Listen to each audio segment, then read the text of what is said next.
All right, just make sure. Okay. Says we are live. There's already a couple of people here. Hello, Jester. Hello, JK Mix again. No, you're not early. We're actually early. We're actually maybe 45 minutes. No, nearly an hour early. We decided to start early today.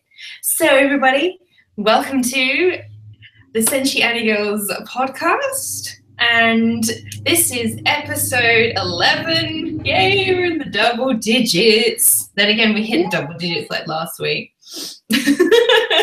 and as usual, I'll just give the little intro that we usually do. We need a theme song. I really need to do. It'd be cool if I put this on. I've been considering putting us on SoundCloud and iTunes lately, and I can imagine this Sailor Moon intro coming in. I'm still looking into that. I know I made a tweet about putting us on SoundCloud and iTunes, but it is a lot more complicated than I realized with all the research I've done of going on there. But that will be something I will have to look into a bit more. But as usual, I am known as Lita. Everybody knows me as Lita Kino. And I do all the things, as I usually end up saying. I am a blogger. I do YouTube. I am part of a team. Me and Shay are both really part of Team Owls. And I do other side things as well. And I am always here with my lovely co-host, Shay. So would you like to introduce yourself, Shay? Sure. Hello, I'm Shay. I'm also a blogger, and I'm also a YouTuber, and I'm also a part of Owls as well with Lita, although she's better at it than I am. Oh, okay. You guys are not, I'm not better at anything than I'm not better at anything. There's loads of people that are better at podcasting than me. Oh my God. And I realized that there's another person here. Hello, Aaron. Hello, Blade Ninja. So in this podcast, we are going to be talking about the changing anime community. Now, when we say community, we mean as a whole, it's the whole industry. It's funny because I did a video talking about this very subject a couple of weeks ago. So it's funny because you all, when I put out a tweet, we put out a poll on Twitter, we did, and we put 4 topics for you guys to pick, and you ended up choosing this one. So this podcast episode is kind of dedicated to you guys. This is what you chose for me and Shay to talk about. So now this, you have to realize, is a huge question. How much has the anime industry changed? And I remember I only briefly talked about it in my video, which ended up being 25 minutes long. But again, this can delve into so many different kind of, we'll say, sectors, we'll say, of how the industry has changed. So I guess to start off of how we'll go into how everything is now, I guess me and Shay will talk about first is how it was back in the day, back in the good old days of Shonen, 90s anime, which at the time of that golden era, I got into very, very late. So I'm just going to get Shay to start us off by, so what was your opinion of how anime, say, was to how it is currently now, say 10 years ago? We will go back a decade. We will. So we're going into the 90s or 2000 kind of eras. We can't really cover the 70s or 80s because I've never seen any 70s or 80s anime. God, shame on me. I dare say Shay has watched any anime from the 70s or 80s. I have. Oh, you have? Yeah. Ah. The one I watched was actually from the 60s. Anyone here remember Speed Racer? Speed Racer. Speed Racer came out in the 1960s, like 1964, 1967-ish. My parents actually watched it as kids, but they didn't know it was anime at the time. Both my parents were born in the late 50s. So for me, I watched it as a kid because it would come on Nickelodeon. Those of you guys who watched Nickelodeon, came on for Nickelodeon like either early in the mornings, or it came on like late at night with like Nick at Night and stuff like that. And they also remember it came out with a live action Speed Racer in like 2005, 6, maybe 2007. They came out with a live action. But for me, how anime was before for me as a kid, as many people know, my first anime that I watched was, well, I guess it was like Sailor Moon was my first one that I distinctly remember. But basically, I think anime was more geared towards kids. Just being completely honest, it was geared a lot towards children. A lot of the content changed. A lot of things were censored because they went on to regular television. Same for like Dragon Ball Z, Pokemon. So I feel like that was kind of, to me, the start of the industry. To me, was gearing it towards kids because why not? It's an animated show. So why not gear it towards kids? And there wasn't a huge understanding as far as what it was. And it also a very, even to this day, still kind of a niche, topic. Not really a topic, but a niche genre per se. Yeah, that's kind of like what I think. I think it was mostly geared towards kids for me at the beginning, and maybe that's just because I was a kid myself. But yeah, I've heard you talk about Speed Racer before. What was Speed Racer about again? Refresh my memory. It was about a guy who basically every episode he was racing somebody. Kind of think of maybe this is a far reach, but this is kind of the most that I can come up with, is kind of like an animated version of Fast and the Furious, but with like no girls, no guns, no nothing. Very, very of a very much like a kid's show, I guess, to be honest. It's very hard for me to figure it out, but basically the main character in every episode, as far as I remember, just raced someone.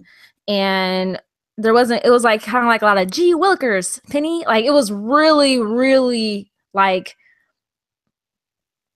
it's hard to explain. Like it's just so corny of a show to watch. That's I could put it. Like, such a corny show. Like, because when I hear like gee willikers, I'm like, oh, that was definitely the speak of the 1960s. Like, that was definitely not something from like 1995 or however old I was when I first saw it. But it was very much of a corny show. It's like watching those old like superhero shows where if someone punches them, a big pow or a punch pops up on the screen. You're just like, that's strange. Yeah. That was what Speed Racer was about. I was going to say, Blade Ninja in the chat knows what you're talking about. Some Speed Racer, by the way. Yay for someone else who grew up kind of watching Speed Racer. I say kind of because I don't remember a whole lot about it. I just remember watching bits and pieces of Speed Racer as a kid. And I think at one point they came out with Speed Racer popsicles, although they might have been regular car popsicles. And I might have just associated with Speed Racer because my mom said it was. All I know is they were car-shaped popsicles that my mom bought for me as a kid that came in a regular box. And I said they were Speed Racer popsicles, although at this point, I don't think they really were. I just think I said that. Yeah. Popsicles. Like Speed Racer popsicles, everybody. I know. Come and get your Speed Racer popsicles.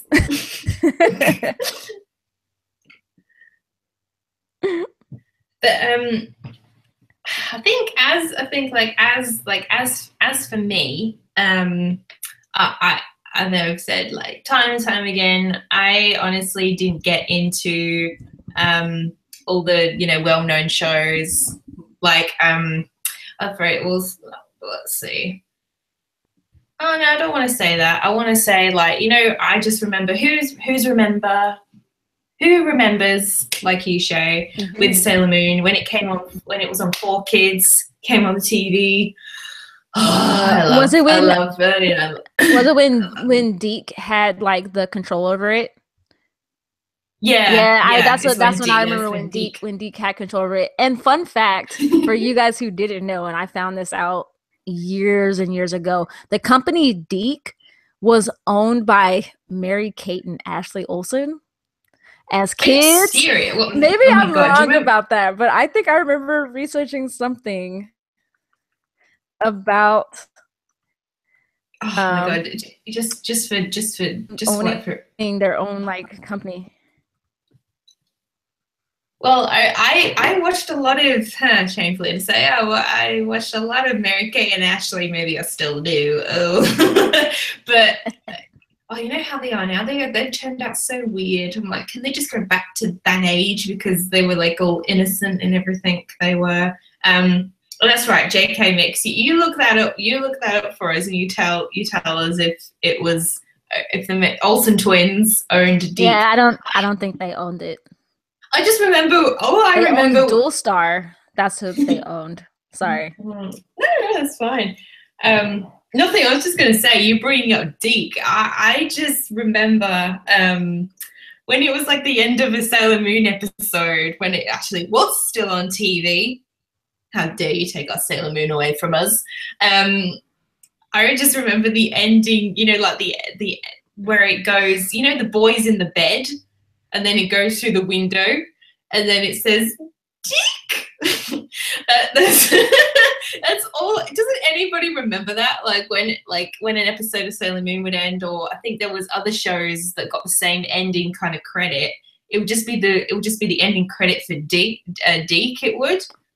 The boy in the Yeah. bed lying asleep. He goes to the window. I don't know. That I just that's all I think about when that's honestly all I think about when I think of Deke. Oh, it's so lame. Oh, it was Dual Star. I was right. Okay, so Dual Star had Sailor Moon, it looks like. That's interesting. That is. Maybe. I don't know. I might still be wrong about this. Who knows? I just Oh thought it well, was interesting. No, that's interesting. I mean, like, I would never have even, back then you don't, pay attention to like things like Dual Star and Dig companies like that. Not until you're older. But those were those for me were like the glory days. Just watching Dragon Ball Z and Yu-Gi-Oh and all that, and Pokemon. And I think one of the things I like noticed now when because I didn't start getting into like 90s anime until I moved to Australia, blah blah blah. Won't bother going through all that. I feel like I repeat myself like a robot. And I think one of the things I noticed was to do with like shonen anime, because everybody knows me and Shay love our Rurouni Kenshin, bond over that big time, and of how like with shonen looking at the shonen genre now, I feel like it has flattened. I stated this in my video that like for example we'll use Dragon Ball Super as an example. When I remember when they announced Dragon Ball Super was going to be a new series on from the end of the Boo saga. I was really, really excited, and I remember I got myself ready. I sat down in front of my laptop and I like watched the first. I remember I watched the first episode, and then from there I watched probably the first next few episodes, and then after that I just I haven't gone back to it since then. And it's made me really, really not want to go back to it now, because I feel like with shonen or any series, you can only stretch it so far. And that's when they brought Frieza back. And I'm like, really?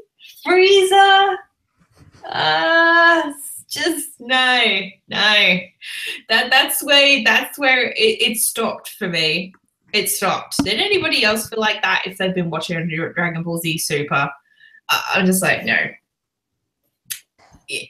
and now also the question, you know, Goku has got like god power. It's supposed to be bigger than Super Saiyan. What is possibly the next power that Goku could have? I mean, and it's just and I feel like the shonen genre these days is not as strong. I don't know if you would agree, Shay. Kind of. I think the thing is, I just feel like everything's kind of been done, to be honest. I mean, I think it's kind of like now the storylines are kind of the same, you know, like someone gets some sort of powers or already has powers, and then they're constantly having to beat a specific person, and it takes them forever to actually beat them. And then once they beat them, a new enemy pops up, and I feel like it's kind of now been done before. It's just different characters now. Like, you know, with Naruto, he, you know, needed to defeat Pain in one arc. He needed to defeat you know, what's his name? Everybody else. So it's like, you know, constantly reaching higher and higher. And the same goes for in Bleach. In Bleach, you had Ichigo, who needed to beat Aizen, and then needed to beat the Arankars, although they were in the same season. Then needed to beat somebody else. And it's just a constant, you know, who's going to be their ultimate goal of beating, and then how do they actually end the series to where they've now beat everybody. So I think that's the bottom line of it, is just it's a lot. I mean, I like the shonen genre, don't get me wrong, because I started out liking the shonen genre, because besides Sailor Moon being the only like show that had a majority of female characters in it, and it was kind of like a shoujo show a little bit because it did have some romance, the rest of the shows I watched until way later were all shonen series. So they were all series that were geared towards boys. So like Dragon Ball Z, Rurouni Kenshin, Yu Yu Hakusho, Inuyasha, so on and so forth. Those are the shows that I mostly gravitated to and started watching, since that was mostly what seemed to be on TV, at least for me. And I think that was mostly because of the fact that I feel like anime was kind of geared not towards girls, but towards boys, on TV at least. Yeah, I agree. I feel it was more towards kids back then. I mean, looking at it now, I just remember when Naruto came out. It was really exciting, and now that we have the continuation on, which is Boruto, and I've heard like mixed things about about Boruto. It's already spoiled it for me too much that Naruto and Hinata ended up getting together and having a kid. So I feel like if I revisited Naruto now, you know, that little thing that I was hoping would happen actually did, and kind of the surprise was taken away from me. But, you know, again, I've heard mixed things about Boruto, and I mean, it doesn't really, that sort of thing doesn't really make me want to like watch the series. Like, say if now they said, oh, Inuyasha is going to get like in a completely new season, I'd be like, what? That would make me scream, literally. I'd be like, no, there's just like some things that you can't touch. You should just leave them alone because people are satisfied with it. So it's like, you know, leave it alone. But I disagree and agree about shonen, like when I say like it was, you know, feeling like a little flat, but not saying it's like completely lost its edge. It's not, because, you know, I've heard really, really good things about, like, let's, for example, My Hero Academia. You know, it's still considered very much a shonen, and I know a lot of people are really, really enjoying that series. Eventually I want to watch it at some point. Again, I keep getting egged on, watch it. I'm like, I will. But, you know, again, that just, you know, gives an example of, you know, shonen still has its strong running. And again, like, the shonen genre, I don't think is ever gonna, you know, it's never gonna like really, really fall flat. It's always gonna still be fully loved. I don't think it's ever gonna die. I mean, like, it's like superhero movies. You know, they constantly come out with superhero movies, and we as a society eat them up. So I don't think it's ever gonna die. No, no. Mm-mm. Oh, just for the record, don't you find it annoying when people say like, "Oh, the anime industry is gonna die"? Do you know how ridiculous? You know how annoying that is, honestly, to me. Oh, I don't think it's gonna die. Well, I'll say this, okay. I don't believe it's gonna die, but I think what people meant was that there was a few times during a period of time where people were very fearful about it because a lot of anime like companies were going under. You know, they were no longer producing content, or a lot of things were going were like a lot of American companies also like closed. Like I think it was like Genion was one of them, and another company closed. So a lot of people were thinking the anime industry was in trouble, just because of the fact that so many things were not being produced as much anymore. What was being produced wasn't very good, and I think that's where people got into the whole thing of like piracy, and that was making it not work anymore, and a lot of people were losing money. I think that's where those arguments came in. And I think more so people saying it's dying was kind of a way of getting people's attention. But I do believe that there was a period of time where the industry was in some serious trouble. Very similar to like how the music industry went into some sort of trouble, the same as the video industry went into trouble. Both of them dealing with issues of piracy. Like when Napster came out, any of you guys remember Napster? When Napster came out and everyone was just downloading music like crazy, and all these artists were losing money because people weren't buying their music because they're like, why should I buy it when I can get it for free before everybody else? And the same for the movie industry. When people weren't going to theaters anymore, people were then, you know, buying movies bootlegged or things like that and not going to theaters. But of course, you know, both of those industries bounced back due to having through changing of technology, as I think the anime industry also did, in some ways, not all, but some.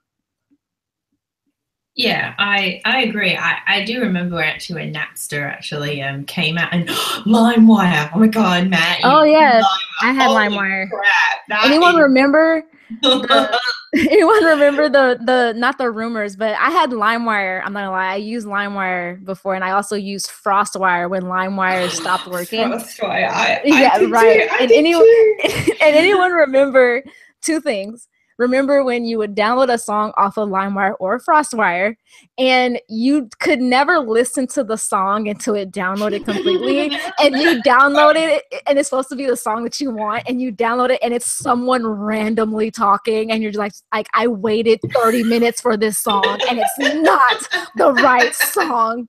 Or you download the song, and it's like the radio version, so it's like someone recorded it on their phone off of the radio. So in the middle of it, you hear like "Welcome to," and you're just like, oh my God, they just ruined my entire song. I remember all these. Or you sit there, you're or like all of a sudden I heard all these rumors of people who were like, man, yeah, my friends, brothers, sisters, dogs, cousin, brother-in-law was downloading music off of LimeWire, and these people came to their house and knocked on the door, and they got sued. And then it scared me from downloading off of LimeWire or FrostWire. I remember all of those things. Of course, people are saying the whole thing of getting viruses on their computer from downloading it. That happened to me as well. Not so much on when I got my Mac, but it happened a lot when I had my PC. But like, oh my God, I totally remember downloading off of LimeWire and off of FrostWire because I couldn't afford to buy the music off of iTunes for 99 cents. Because I was broke. I just used the free edition. Oh my God. Oh my God, Lime, Jesus! I lived for LimeWire. Or you had to, or you had to wait for, like, if you heard a song, you had to wait for someone to put it on LimeWire because you wanted it so bad, but no one had the song. You're like, oh my God, someone needs to put this song on there. Do you remember, like, sometimes if I'd search up something, most of the time I used it to like download music, and I would search it up, and then like what you think is a song. One time, what I thought was a song, I wanted to download a Rihanna song, and then what I got was the whole 3 minutes of, it was just 3 minutes of yodeling. Oh, I've gotten that. I've gotten that. I've gotten random ones where they're like, "You got mail." I'm like, "This is not AOL in like 1999." Like, I'm so confused. I've gotten all of those. I've gotten where like I download the song that I'm getting, and then a lot of times I knew little tricks of how I knew it wasn't the right song. Is I knew that if the time frame of the song was either too short or too long. So like one song I downloaded said the song was 42 minutes. I was like, this song ain't 42 minutes long. This song is 3 minutes and 35 seconds. Why is it 42 minutes? And then you realize that you play and it gets to like 2 minutes and it just cuts off. And you're just like, this, what? It just cut off. In mid-sentence. I've had all of those. Oh man, LimeWire and FrostWire, man. I never used Napster. For those of you guys who are like who commented Napster as well, I never used Napster just because Napster came out when I was still not really a kid per se, but I didn't own a home computer, so Napster wasn't something that I really used. I didn't start using LimeWire until like 2006 when I got my first laptop and I was able to like download music like crazy, because before that I had a regular home computer, and on there I didn't dare download any programs for fear of viruses. But when I got my own computer, I didn't care because I was just like, I'll just break this one. I was so stupid. Oh yeah, I think I can't remember how many viruses I downloaded off of that, but oh man, I think I was using that when I was like 12, 13. Around 12, 13. I was a late bloomer when it came to using computers like that, mostly because I only ever had a home computer, and at the time Wi-Fi was not a thing. It was all dial-up, so downloading a song would have took like 2 days. I didn't have time for that. So anybody remember dial-up? Do you guys remember what that was like? I remember the noise it would make dialing up connection. It sounded like a fax machine. Like if you called someone's house, and then if you had really like messed up internet like I did, if someone called your house and you were on the computer, it knocked you off as soon as someone called. Oh my God. It was the worst, because especially as a kid, the worst part was two things. Number one, if you were in the middle of doing something important and someone called and knocked you off because you had to remember how you got to where you were. And the other thing was if someone called and you were doing like a school project and you needed the computer for research, and someone called for like your mom or your dad and you knew they were going to be on the phone for like 40 hours, just kiss that project goodbye. You might as well go to the library and get an encyclopedia, because that was it. That was literally how it was. I hated it. I couldn't. My library was a tiny library. It had no. I think it only had like one computer in there, and it was and I lived in a little village, so it was like all the way at the top of the hill. It was a really, really steep hill. That's where like the main village part was. I didn't always want to go walk up that hill. I don't blame you. Not really. So. I don't blame you. I used to go to the library and get on the computers, but for us, you needed like a library card, and I was probably the only kid that didn't have a library card and didn't want a library card. So that was the only way you could get on the computer. So my cousin and I figured out ways to get on the computer. My cousin knew more than I did, and they had a limit of an hour on the computer so that it could free up time for everybody else. Yeah. But my cousin knew a way to make it like unlimited. I didn't know how he did it, but he was a whiz kid and knew exactly how to do it. But yeah, how did we get on this topic? You skipped all of I don't know. I think you just mentioned LimeWire and FrostWire, but it shows like, honestly, it shows like, how we are blessed now to have such, fast internet. You feel blessed, people, blessed. I mean, yes. I feel blessed. I remember when my internet was very, very crappy up until last year, and then my parents finally decided we're going to get an upgrade, and I paid towards that actually myself. So I'm very thankful, and that's why, how streaming anime has become such. I want to say it's like the norm, but some people are considering it like becoming the norm now, which I don't believe. Yeah, I'd consider it. I feel like it is the norm, honestly, and I feel like the reason why I feel like it's the norm is because of things like Netflix, Hulu, I mean, people stream now TV shows and they stream movies now. So I feel like it's becoming the norm to stream everything instead of like downloading it, or instead of buying it. Or if you do buy it, a lot of people are buying things more digitally now rather than like physically going to the store and buying a copy or buying it online and waiting for it to ship. Not all people, I'm saying, it seems to me a majority of people are doing this. Probably just for a way of like saving space. I mean, you know, you buy a couple of DVDs physically, you have to find somewhere to put them. And then if you move, you have to pack them up instead of downloading them onto your TV and buying them and watching them that way. You don't have to move it at all unless you move your TV. But that's the only thing you're moving. I think it's starting to become the norm, at least for me, because I was someone who used to always buy DVDs, especially like anime DVDs. And then now I can't remember the last time I bought an anime DVD unless I really, really wanted the physical copy for me. Now I don't even, if I go to a store, I might go to the anime section just to see what they have. But in reality, my first thought is, oh, I can find this online. I can find this on Funimation's website. I can find this on Netflix. I can find this on Hulu. That's usually my go-to. Yeah. And no shit, don't stop buying your anime DVDs.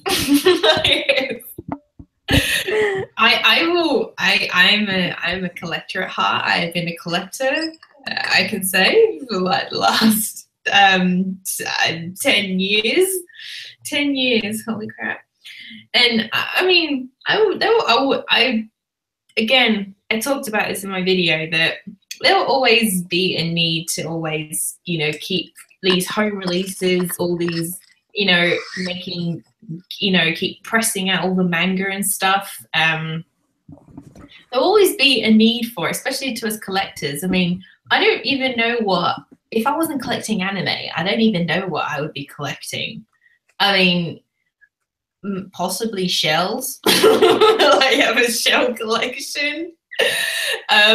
But you know, I mean, I always feel, I'm just glad that, you know, home releases and stuff are still continuing, and that, you know, I feel also when it comes to, you know, things coming out on like DVD or manga, especially when it comes to like, you know, like limited edition box sets and stuff, a lot of, you know, I feel like companies like this for America, I want to say specifically like Funimation and Sentai and that, they really do listen to their buyers, you know, like, you know, always asking, what do you guys want in this limited edition? That's what one of my friends is always stressing about a lot, that, you know, if you don't give your input in what you would want in like a limited edition box set or anything, then the companies like Sentai and that, they won't be able, they feel like they won't be able to deliver. They won't. And I do feel like companies like Funimation and Sentai, again, they do listen to their buyers, they do. Where like here for me, like Mad Men has really, really stepped up their game in terms of what animes they're bringing out and stuff. Just in the last like 2 or 3 months, they've got licenses for shows I never thought they would get, and they've just come flooding out the door. Like finally, Erased has been released here, and there's just loads. I think last week I at least had 2 emails saying there was like a double releases like for last month. That's like never happened, and I feel like that is just gonna continue on. It is. I mean, like I do feel it's lessened a little, people buying physical copies and that. I do feel streaming has kind of overtaken a little bit in that, a little bit. But at the same time, like if I want to, I've watched probably a few shows streaming now because I'm subscribed with 2 other streaming services, and I watched the show and then it's made me want to go buy it. I don't really see that as a bad thing. I don't.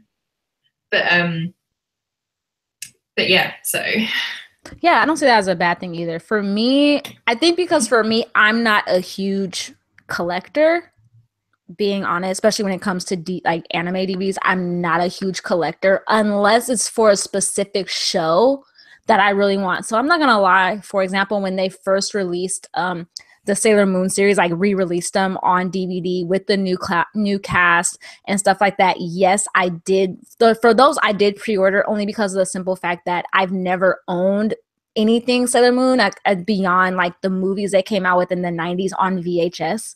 Those are the only ones I own, and like tape that has some episodes on there. So when they re-released those, yes, I did go out and buy those. But I think because of the fact when I was like really getting into anime at the time, I did go out and buy a lot of DVDs and look for them, and I would purchase them just because at the time technology wasn't what it was.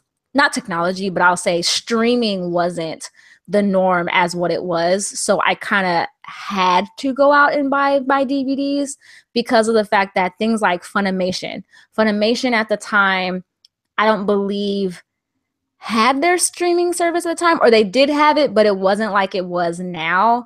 And at the time I was in college and could not afford to pay for the subscription, so I would do like the free, and the same for like Crunchyroll and things like that. And at the time I didn't stream on Netflix, I didn't stream on Hulu, nothing like that. I think Hulu was still Hulu wasn't like how it is now. With Hulu, you could watch stuff still free, and with Netflix, you already had to pay the price. And once again, I was in college and I couldn't afford it. And I think that was the biggest thing. And at the time, when it came to streaming anime specifically, you really couldn't stream it anywhere really, but like Crunchyroll and Funimation. Even Viz didn't really have anything for streaming as far as anime is concerned. So I think that's, for me, was why at the time I bought a lot of the DVDs. But now as streaming has become more and more popular, and as streaming anime has become more and more popular and has been available in more and more places, now I don't buy DVDs like how I did before. The only thing I can say I actually still really, really buy, only because at this point in time, it's very difficult to read it digitally, is manga. Manga, I will still go to a bookstore and still physically buy a copy of manga, just because there's no great way to read manga digitally without like hurting my eyes so bad. It's not like reading, like I can read a regular book digitally on my phone, no problem. But for some reason with manga, because it's pictures and it's like a comic book or like a visual novel, it's very difficult to like get all of that within one frame, unless you went like page by page and just had it there on the page. But most don't have that. But even that's honestly getting a little bit better, because with Viz, if you have an iPhone, Viz does offer their mangas in the iBook store. Like you still pay for them, but they offer them there and the mangas are there. So that's one option. But yeah, that's just for me. Just because for me, I'm not a huge collector. I collect stuff for animes, like don't like little trinkets and stuff like that. But when it comes to collecting DVDs, it's just I don't collect them anymore. That's fine. I mean, you know, used to. I think just because technology has changed so much and things have now been spanning to the digital space a lot more compared to a physical space, like a physical form. And I just don't have the space either to buy DVDs to store them physically anywhere. Yeah, I mean, I think that's the biggest thing. Yeah, I mean, like you said, I mean, like, you know, no, it might die off for people that it might end up dying off for people collecting anime. You know, what am I going to do with all this stuff? I got to find room. I mean, even now I'm having that issue, but but you know, the idea, like, you know, for collectors and that, you know, we like to feel that it's a personal thing, and you know, we actually have it in our hands. We have holding our favorite series in our hands. I refuse to buy series that I don't particularly enjoy. Mostly all in my collection are ones that I've rewatched and that I really, really enjoy. There's still the odd one in there that I've probably not even watched yet, and some I've been given, but the majority is ones that I really enjoy. And regarding manga, you know, reading manga digital, I never thought that would even be a thing, honestly. So a few years ago, and now, digitally buy manga. I'm not sure if I will ever do that, buy manga digitally. I think if in my preference, I would rather own the manga. Like right now, I'm collecting Kimi ni Todake, From Me to You. I've wanted that manga series for a really long time since I really enjoyed the anime, and I know it's somewhat like 21 volumes long, and some people now like, why would I want to pay? I think here, what is it? Each book here is $21. That'll be real, guys. A single volume here. That's the retail price. If the store I go to get it, I think the members price is like $19.90. So it's still $20 a single volume. But you know, like, why would you want to just pay all that? But you know, I would rather buy it, and even if it takes me forever to slowly get it, then who cares? I mean, I don't have the biggest manga collection in the world. I'm very, very strict with manga. I just like to get manga series I know I will reread. I will never get anything that I know I'm not going to reread. I'm more strict probably with buying manga than it is anime, honestly, for me. So, you know, does anybody here in the chat, do you guys read manga digitally? I do. I started reading a couple of chapters on like Crunchyroll manga. I do read some there, but a lot of series that I know I can't really get my hands on yet, I end up reading like on my phone, like manga apps and stuff. I do so. And webtoons, you guys should read some webtoons as well. I recently got into reading webtoons lately. Oh man, well, I feel like, why didn't I get into them sooner? Why didn't I get into them sooner? But yeah, no, I guess this leads into like we're going into the territory of legal and piracy. And I know people are probably going to be expecting for us to cover this little topic. All I'm going to say on this side of things, honestly, because you know, getting it, like I said, this can be a bit of a touchy subject. You know, back in the day, I think for everybody watched anime not legally. Yeah. I did. I mean, God, I was freaking 13. I was like 13 or 14 at the time. I was, and that's a real fact. That's how I know a lot of people in my life have gotten into anime, and it is a choice. That's all I really want to say on the topic. Is a choice with how you watch your stuff or read your stuff, basically. Yeah. But you know, I feel like I'm, you know, people say they feel like they're supporting the industry, you know, like with the streaming services I'm with and I buy it and stuff. I mean, like, I feel like I'm only supporting it like minuscule, honestly. I feel like you feel like you'd want to do so much more, that you want to do your part. But I feel like what I'm only doing is like small, but at least I feel justified in my own reasoning of why, you know, I want to, like, you know, buy copies of anime and manga and stream it online, you know, really all for the right reasons. But what's your feelings on it? What's your feelings on this, Shay? So when it comes to watching anime legally, and the same for like reading manga digitally, I'm not gonna lie, for me, I've done both. I've both watched anime like illegally, and I've both read manga digitally online, not in the most legal way. Mostly because at the time, once again, like many of us, I was young. I didn't really have as much access to things like that as far as money is concerned. But for me, now that I'm able to afford it, I'm trying my best to give back to the industry as much as I can, because if it's something that I love, I want to support it, because the last thing I want to do is see something die out, or see a favorite show of mine not get another season purely because of the fact that they feel like no one was supporting it, even though a lot of people loved it. And I guess for now, for me, at least my argument for a lot of people who are like, well, I can't afford to, now to watch this because of, like, I can't afford to watch this like on there because they have a subscription or whatever. A lot of different services actually have ways for you to watch stuff free. You just have to wait. So like, for example, with Crunchyroll, when I watch stuff on there, even though I couldn't afford Crunchyroll at the time, I would watch shows on there, but I would see what shows had already aired and I could just binge watch it all the way through completely for free. That's what I would do. And the same went for Funimation. So like for Funimation had shows that you could watch completely for free without having a subscription. There's also Anime News Network had a way. I know Hulu at one time did as well.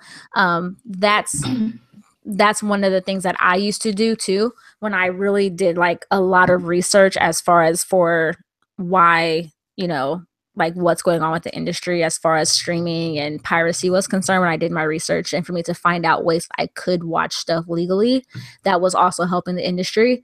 Because I think one of the biggest things that affected me the most was when the show D Gray Man came out. The very first D Gray Man, because I know D Gray Man came out again years later. D Gray Man had originally 103 episodes. Funimation only dubbed 51 of them. And the biggest reason that Funimation said that they did not dub the rest was because they said that the sales for that series was very low. So they felt like it was not worth it to completely dubbing it, when in reality the show had a huge fan base. The problem was the fans of the show were not supporting it because they were not actually buying the DVDs or anything like that. Because at the time, once again, streaming was not what it is now. So at the time they were going based off a lot of DVD sales. The DVDs were not selling, and a lot of people who had watched the show pirated by either downloading or torrenting the episodes or by streaming it from non-legal sites. And they don't see that money. They don't see that. They do see a lot of people like it, yeah, but they don't see no kind of revenue coming from it. Because I think the biggest thing that a lot of us as fans have to realize is that, bottom line, the anime industry is about money. So if they see that a show's not making money, they're not going to continue producing it because it's not worth it. Even if they love the show, they love the content of it, they love what it's about, they're not going to continue producing it if it's not making money. And that's the bottom line. But I think now it's gotten a lot easier now. I know like with Funimation, they only charge like $5.99, $6 a month, I think, to stream on there. I pay $2 more. Well, for the US, it's that amount, and the same for like Crunchyroll lowered theirs as well. Crunchyroll also used to be more, and I think that's the bottom line. I think, and that's the biggest thing. I think seeing fans get upset about their shows, or seeing fans get upset about, I think just bottom line is about how a show is produced or how a show is made or whatever, is mostly based off of money. I mean, it's an industry. People are making money off of it. They got to see their money some type of way. And yes, they want to make us happy, but in reality, you can't make everybody happy. And bottom line, you got to make your money. Because if you don't make your money, that's it. And I think that was you got to meet your maker. And yeah. Like regarding that, like this regarding to seasonal anime, of how many we get a season. Holy crap. Or those shows that don't get a second season. Yeah, I know. Oh God, no, let's not go there. I will be of the dawn. But I mean, there's so many shows that many of us have known and loved and like craved second season for, and then we come and find out that the main reason why that company will not do a second season is because they're like, it didn't do well, even though we loved it. Or like Dragon Ball Z Kai is a best example I can give. Dragon Ball Z Kai, I know they said a lot of us in the States, in the US, loved Dragon Ball Z Kai, but in Japan, DBZ Kai did terrible. So they stopped making it. They stopped making it. They stopped right when it got to the Boo saga. They said nope, and then the people were like, "Wait, what happened to it?" And people were like, "Oh, it wasn't making money." And people were like, "What do you mean?" They said, "Well, it was the States, everyone in the U.S. You guys loved it, but in Japan, they didn't enjoy it as much. So they were like, there's no point in us producing this anymore." I'm not sure. Dragon Ball Z Kai. I don't think that's something I'll probably watch. I don't think. Yeah. I mean, it wasn't bad, but it was just, I mean, for those of you guys who were like, what was DBZ Kai? DBZ Kai was basically a retelling of DBZ without all the fillers.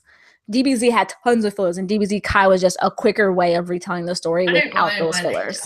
I'll probably never understand why they did that, but I mean, well, then again, probably for people, it feels like they were catering to people who don't want filler, or Dragon Ball Z was catering to those who had filler. I'm not bothered either way. I mean, it's like hit or miss with fillers, really. But regarding like seasonal anime, you know, you guys have probably all heard this before. I'm sure you have in any YouTube videos you've watched, blah, blah, blah, that, you know, there's like 20 or 30 more shows being, you know, pumped out every season. Like I'll say this spring season, there was like so many. In the summer season, oh God, there's like too many. And people are worried of how much is being pumped out for the sake of, you know, money again. Like I remember the whole controversy with one show that I think it was considered a sports anime. It was called Keijo. If anybody yes, those butts. Yes. And I remember reading an article about the director of that show and why I think he was discontinuing the manga. Yeah, he was going to discontinue the manga, and his reasoning behind the show. I mean, that is not. you question yourself and like, why does some of these shows ever exist? You do, and I question about that show. You could say that about a lot of shows, like Banana. Why does a show about a cat and a banana exist? It's like the cutest thing ever, and then that whole cuteness just blew up its own little fandom, and everybody wants a Banana plushie. I recently watched a first episode of Banana with Blade Ninja, and I'm sitting there, you know, it makes me sitting there like, this is interesting. This is interesting. A cat and a banana. So you just end up, you know, questioning yourself of, you know, why these things are made. But, you know, money. but you know, you gotta, at the same time, you have to think, even if people are whinging, moaning that something's not going to get a second season or anything, you got to think about the people behind it all. You got to think about the directors and the animators, and this is why I feel people should at least, you know, sit down and read like one article about what it takes to put on an anime, everything that goes into it. I've read so many over the years. This isn't just like recently, and you know, there's a lot of work that goes into it. And when I think about that now, you know, I just, all I can do is, you know, pray really that maybe my Yona of the Dawn will get continuation because it needs it. Right. Sorry, Shay, you were gonna say something. I was. I forgot. You know, were you gonna give your input on seasonal anime? Oh. Well, I mean, what do you think about all these shows being pumped out and everything now for money?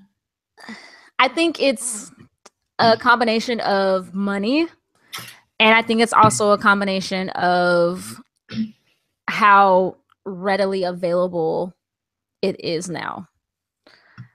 And simulcast. Yeah. And I think that's the biggest thing, is how readily available anime now is to everybody, and just trying to keep up with everybody. But in a way, it's like, even though there's more shows coming out, it's kind of like, are the shows coming out good shows? Like, and I think when a lot of times there were less shows coming out seasonally, we also had better shows coming out seasonally. But as someone who doesn't keep up with seasonal shows, I'm sorry, I'm completely honest here. I don't keep up with seasonal shows that often. I usually am one that would just binge watch it once it's done. But I feel like when there were seasonal shows that were coming out, I feel like there were, from what I noticed, the shows were good. Not saying that the seasonal shows that come out now are bad. I'm not saying that at all. But I think it's kind of the whole thing of just kind of throwing stuff out there and seeing what sticks. Like what us as fans like and what they see that we don't like. But then it's also, we see a lot of the same storylines though coming out each season. I mean, how many shows have you seen now that deal with time travel? A lot. Like I've seen so many that deal with time travel. And it's like, yeah, it's a different concept, but the bottom line basis of this is time travel. Well, and then some of them are good with time travel and some of them are just terrible. Well, if you say like time travel, obviously the first ones that I think the first ones that will come to my mind is like, you know, The Girl Who Leapt Through Time, or one that I've not seen yet will be Steins Gate. Steins Gate is one that's always For me, I think of Steins Gate. For me, I think of Steins Gate first because Steins Gate did it well. I mean, it did well as far as the science behind it. It was a great concept. But then all of a sudden now we have Orange, which deals with time travel. We have Erased, dealt with time travel. We had another show that came out last season that I wanted to watch, Sakurada Reset, time travel. All these shows deal with time travel in some way. Some do them better than others. I have not seen Sakurada Reset. I wanted to see it, but due to the fact of whom got the show to stream it, I did not watch it. And those of you guys who don't understand what I mean, Amazon now has anime streaming. The only problem is you have to be anime. You have to have an Amazon Prime membership, and on top of that, you have to subscribe to their anime channel, which is Anime Strike, and then you're paying double. So you're paying for your Anime Prime membership and you're paying for Anime Strike. So a lot of people whom do not have Amazon would buy the Prime because you've got Prime shipping. I mean, hello. But the problem is that now you're paying double to watch anime, and they're like, if it was already included, a lot of people would eat it up. But the problem is that you're paying double, basically. So you're paying however much Prime is, which is like 10, and then you're paying like an extra. So that's like $16 a month that you're paying for 2 services, which honestly, if they just made you pay for one. But we all know that argument is baloney. That is blown up since Anime Strike made a presence known. Right. So if you see a lot of things are coming out on, I've seen this a lot of times on Twitter that whenever a show is like announced like for seasonally, I've seen some people go, please do not be on Anime Strike, because they're like, there's no way I'm going to watch it. They're like, please, like Crunchyroll get it, or Funimation, because they'll watch it. But if it's on Anime Strike, everyone's like, no. There's this, that reminds me, so speaking of Anime Strike, there's this funny little meme on Twitter that somebody created. There's like, did you guys remember a scene in The Lion King where Mufasa and Simba are like overseeing the Pride Lands? Oh, yes. I've seen that meme so many times. And then Simba's like, what's that over there? And then Mufasa's like, oh no, son, that is Anime Strike. You must never go over there. Oh my god. Love it. There's so many memes involving that scene. But I've seen that. But it's so true, because I've seen so many people complain about Anime Strike. And I think until Amazon changes that, a lot of people don't want to watch shows on there unless they already have a Prime membership. But then it's also coercing either yourself or your parents, if they're the ones that pay for Prime, to then let you buy that. You know, there's so many different things there, you know, now, you know, and unless Amazon gets a app in the app store, like for like their Roku, or for like Apple TV and stuff like that, you know, a lot of people watch stuff on that. That's how I watch most of my anime, is on my TV via my Apple TV. But yeah, I just think more anime is coming out, more anime is being produced. Is it good? Some of them, yes, some of them, no. I mean, one of my favorites that came out that I watched seasonally was Scum's Wish. I absolutely loved it. But there's also some shows that came out that, to me, it's just too many shows are getting too many seasons. Some shows need to die. Like, once you get a season, or maybe a second season, you need to die after that. There's no more. Like, for me, it was Uta no Prince Sama is what did it for me. I love the show. But when it got to season 4, or is it season 5? 4? 5? Are they on 4 or 5? No, it's 4. No, I haven't seen 4 yet. 4 is the one I saw and I dropped it because I just couldn't watch it anymore. Like, it became a chore. I liked it, and maybe I will at some point go and finish it, but I got to like episode, maybe I was more than halfway through it, but because of the concept they came up with for that entire season, I was like, no. Like, I'm not enjoying this anymore. I was like, season 1, 2, and 3, loved it. 4, I was just like, y'all should have stopped at 3. Yeah, I agree. But with 3, they left it on a cliffhanger. That was why they came out with 4, but... I agree. They should have stopped it at 3. Should have left it at 3. Should have left the Prince Boys at 3. Yeah. And I think a lot of us are getting a reboot too. But like with anime strike, like if I was gonna pay for an Amazon account and then get anime strike, my bill would be every month.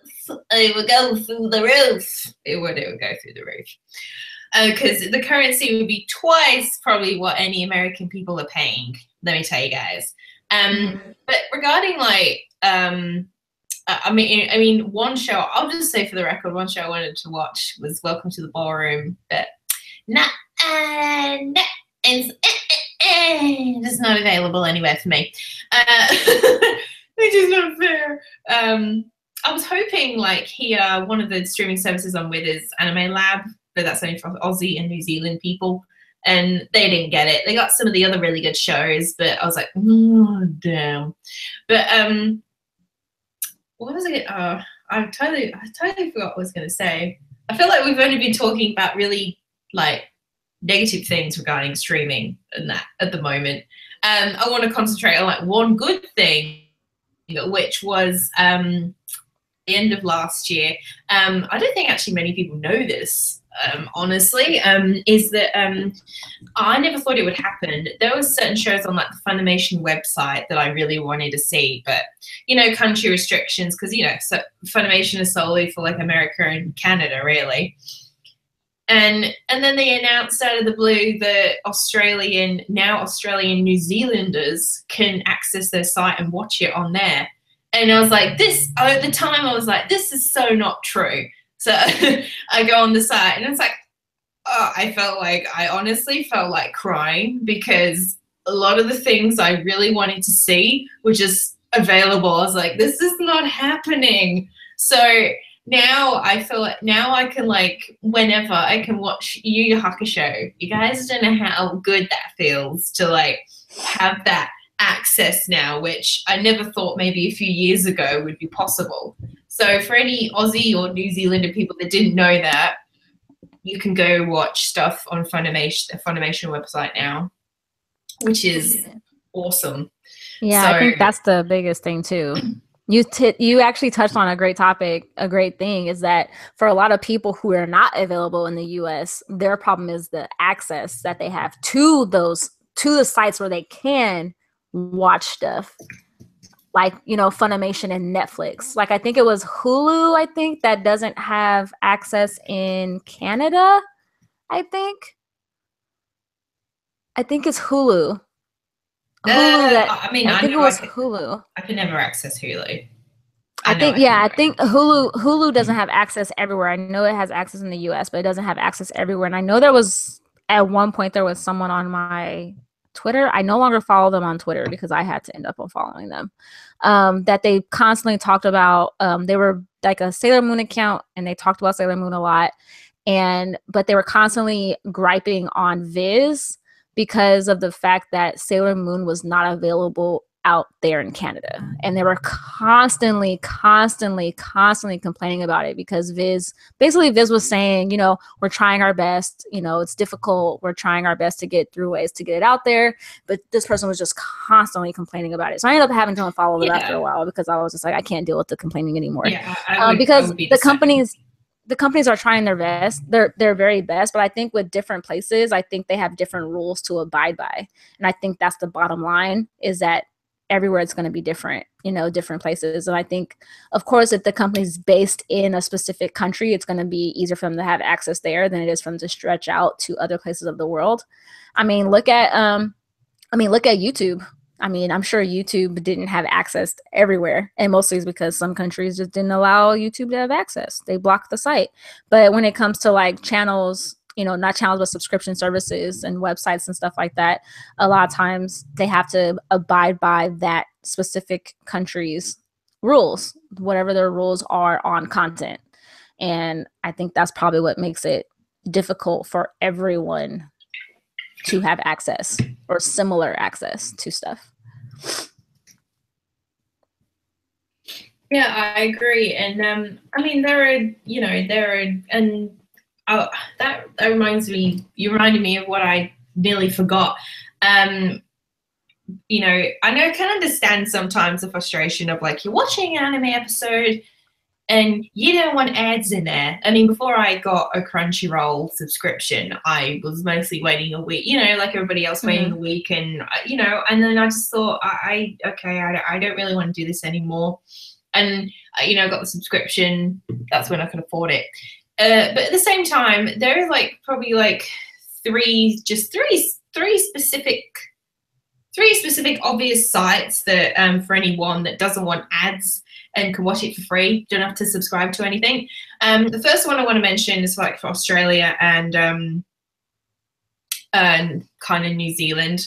Is we have a site called Hanabi TV. They are one of our like anime licensed distributors, and there is a thing on there they have called Hanabi TV, and any of the shows that they have licensed or are out on DVD, you can actually watch on their thing for free. Some of them are not even, I mean, some of them you can't even, for me, I can't even watch anywhere else, so that's been good. Also on YouTube, you know, like a lot of like Gundam shows I want to see. There is on, I think there is a Gundam like legal YouTube channel where you can watch a lot of Gundam. I'm subscribed to it, but I cannot remember the name of the site. I will definitely link it down below later on after our podcast. Anything we mentioned, we will link down below. And also there is a very obvious one, which I don't know, many people might not even know about, which is a site called Viewster. And viewster.com, you guys in America might have a lot more access because I've gone on there and that I can only access probably like 20 shows. There is a lot of old shows on there. They're a site that is legal and there is no ads and it is absolutely completely free. And I think you have to sign up with an account with them, but that is about it. And their library on there, I've had a friend look on there and she's like, it's like there is so many shows on here, like, and I said you probably can see more than me because you're in America.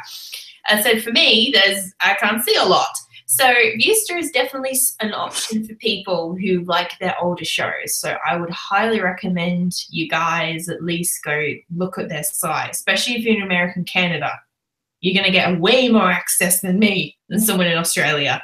So I was actually really surprised when I came upon them sometime the end of last year. I did, and I know one of the people there that does writing work for them, and they told me about it, and which is Josh, Otaku Gamer Zone, fellow blogger friend. So those are just three of like kind of the, you know, sites that you guys won't have to put up with ads with, that I know of anyway. Yeah. But yeah, Viewster, definitely. Yeah. And I think and Jiro brought up a topic that I think we were going to touch upon, is a show that went on for way too long. It got like 30 episodes. So I think in terms of what you're saying there, Jiro, is that, you know, some shows that do feel like that they've gone on for a long time, or there are shows that you feel that you're not satisfied with. Like, you know how many short series we get now, 12 or 13 episodes. They never get any second season. They never get like any extra OVAs. I remember like with long running shows like Rurouni Kenshin, Fuyushi Yugi, you got like 50. Oh, I know Rurouni Kenshin's like how many episodes, Shay? 97. It's like 90, 95, I think. Well, I guess we could just maybe season 3, because I know season 3 really was all made up. It wasn't even following up to the manga. Season 1 and 2 followed up to the manga, but not season 3 because I don't remember what studio took over to doing the Rurouni Kenshin anime, but then it was all just filler, basically. I don't mind because I'll still watch it anytime. But you always got extra OVAs, and yeah, I feel like now with how much anime is coming out seasonally with like OVAs and stuff, we're only seeing so many for like the really like only popular shows. Yeah. Really only. I think that makes sense. Which is kind of sad, but at the same time, I had a fellow friend tell me about a site called that's just popped up on the streaming radar recently, which is High Dive, and I think the access. Have you heard about High Dive, Shay? Never heard of it. Oh, really? Mm-hmm. Well, it's only just popped up on like the streaming kind of, I say streaming radar. It's available. I think it's available pretty much everywhere it is. It's a new streaming anime service, and I think there's a subscription if you want to get no ads, and also it's free as well. And there is a lot of older series on there. I've had someone send me some screenshots, actual catalog site, because I know I couldn't really look. So there were some animes that wouldn't appear on there because of country restrictions, and there's a lot of older series on there, guys. There is a lot of old series. I think even Rose of Rosaya, which is a 1980s 70s show, is on there. And there's a lot of OVAs on there. OVAs I've never even heard of for some anime that I really love. So there is a lot of OVAs on there. I think there's a page specifically dedicated just to OVAs. So High Dive, it sounds really good right now, honestly. So if you're interested in another site, High Dive is definitely one that only came up probably just in the past month. It is very, very new. So it's not really been around for that long. So that's something for you guys to go check out. So inclined to.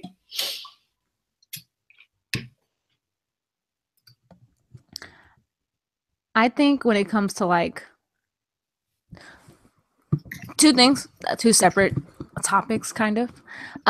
One of them is on ads. As someone, when it comes to ads, I understand the frustration with ads, but with ads, I feel like it's no different than when you watch regular TV and you get commercials. in some ways. And I know their frustration, but that's the way that they make their money. Especially if you're watching it for free, like with Crunchyroll, they give you ads because that's how they're making their money. But as far as when it comes to like the longer series, like with series being like 30 plus episodes, I think it's the whole thing of understanding when to cut it off. And I think that's the thing of like some shows that go on for way too long. You're like, you really could have cut this a long time ago. Like at this point, I think you're just trying to pull content out of your butt, because this could have ended like 25 episodes ago. And I think that's the biggest issue. I think that's like the issue that has came with, I'll be completely honest, with Pokemon, is because Pokemon's gone on for 20 years. Like, it's gone on forever. And I don't know if Pokemon's ever going to end, because it's one of those shows that has such a, how can I put it, such a constant reoccurring storyline that you kind of can keep it going forever.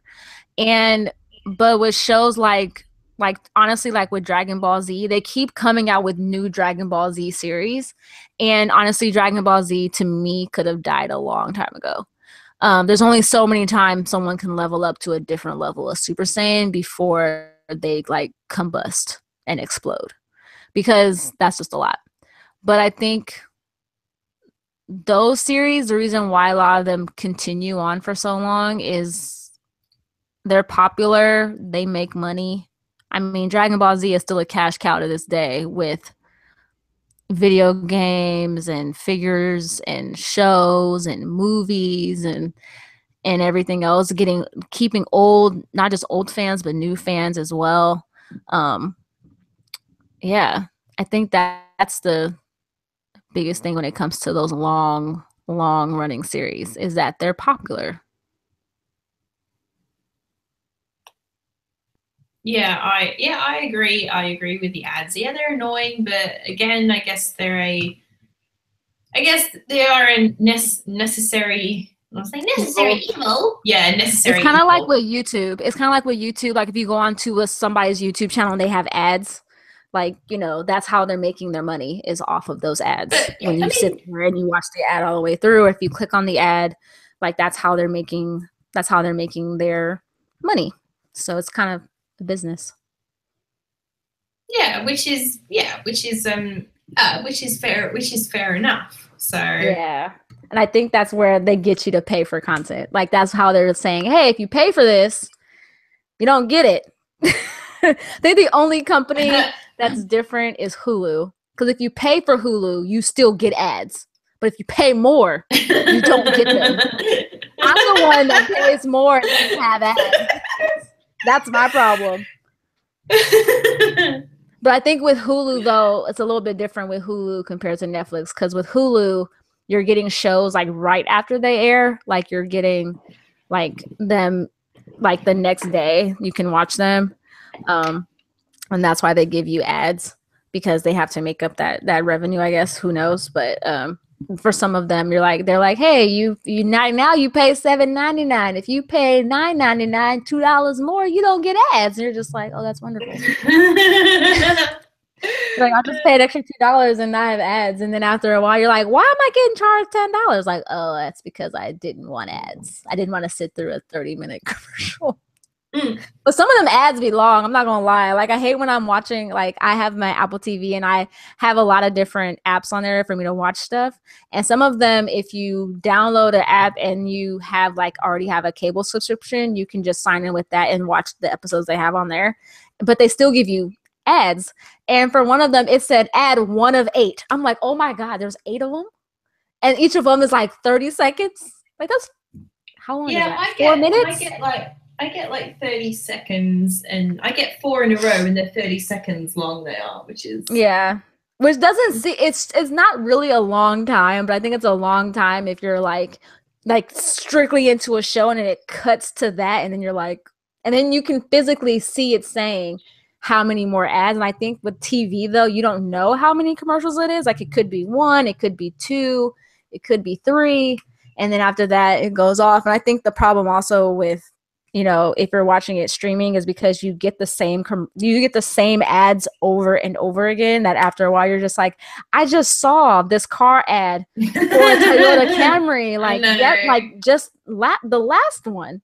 Like, why do I still see this? Or they do the whole thing of like, it's like, take this survey and you won't have a commercial, and you're just like screw it, should I take the survey to not have a commercial? Then you realize the survey's 5 minutes. You're like, I could have just sat through a 30-minute commercial. 30-second commercial. It's all right. Well, we all know ads are a necessary evil. Necessary evil. Yeah, ads are a necessary evil. But I think overall, though, you know, the industry as a whole is, to me, it's changing for the better. I know a lot of people are complaining about it, or as far as sometimes I see people complaining about it. I think the biggest thing is that some people want it to stay a niche, underground kind of a genre. And I think some people want it to become mainstream. So I think that's, to me, seems to be the biggest argument I'm tending to see between people. Yeah, I think also along with how our industry has changed. Look, what we've basically covered now, guys, is like briefly, there is so much more you could cover in terms of like how stories are changing. Yeah. How character designs have. Oh my God, you can just scroll through YouTube and there's so many videos about it. We've only just kind of scraping the surface we have, basically. And this is our opinion solely. These are our opinions solely. These are just our opinions. And along with the anime industry, also our community has changed. And I feel we could not avoid talking about this subject with, I feel we couldn't. But in terms of our community, I'll be honest, you know, like I've always avoided talking about this topic because it's considered a touchy topic, because it is. And I think the most thing I've ever heard about the, how people are in like the anime community, they use the word toxic. There you go. And I don't want to say it's toxic, because I remember a friend asked me, how would you describe the anime community in like 2 or 3 words? And I don't remember one of the words I said, but I said it's debatable. When I say debatable, there is, we have a lot of ongoing debates. We do. And I'll say at times the anime community is beautiful, yet at times it can get very ugly. That's probably the best way to describe it, honestly. Yeah. I agree. I think debatable is one. I hate to use this term, but I feel like it kind of fits a little bit, although I hate to say it. And I hate to use the term, but I feel like sometimes the anime community, not everybody, once again, I'm not saying everybody. I'm saying there's people within the community, but I feel like it's sometimes a majority of the community. I hate to use the term, but it's entitled. And I feel like that the community at times feels like it's entitled to everything. Like a show, like we feel like we're entitled to get the show immediately, like right after it airs. And I feel like so many companies are now trying to give us that. And a lot of them have succeeded with giving us that with simulcast. And then we became then entitled, for those of us who enjoy dubs, we became entitled to getting the dubs as fast as we can, which then made Funimation come out with simul dubs where they dub a show like, and then the dubbed version comes out a week after the original one aired, so that people who watch dubs don't have to wait a year and a half to watch a show. But I also feel like it is a loving community. Like for me, if you're in it and you meet the right people, it can be a very, very loving community. I feel like sometimes it can be entitled, and that sometimes I really feel like it's very close-minded a little bit as far as opinions are concerned. Like if you don't like the same show as someone else, no one's open to hearing your opinion on why you do not like this show. Or if you like a show that a lot of people do not like I feel like I always hear a lot of people talk about Sword Art Online and how it's a terrible show. But then I see when someone says they like the show, they're all of a sudden bombarded by people saying, how can you like this show? Or for someone that says, hey, I enjoy dubs more than I enjoy subs, or all of a sudden like bombarded with people saying, how can you only like dubs? And I feel like that is sometimes what I see among the community. But like I said before, it's not everybody. It's just something that I seem to notice. But for me, I'm like this. You like what you like. If you like it, you like it. If you don't, you don't. If you like a show that to me, do not like, it's no problem. It's just that we have differing opinions. Maybe you saw something in the show that I didn't. Like a lot of people like the show No Game, No Life. I didn't like the show. I thought it was a beautiful show. The art was amazing, but I just didn't get it. And I didn't like the show. I didn't like the storyline, but some people really loved it. There's sometimes like for some people who are like I hated Sword Art Online. I didn't think Sword Art Online was a bad show. I actually kind of enjoyed it.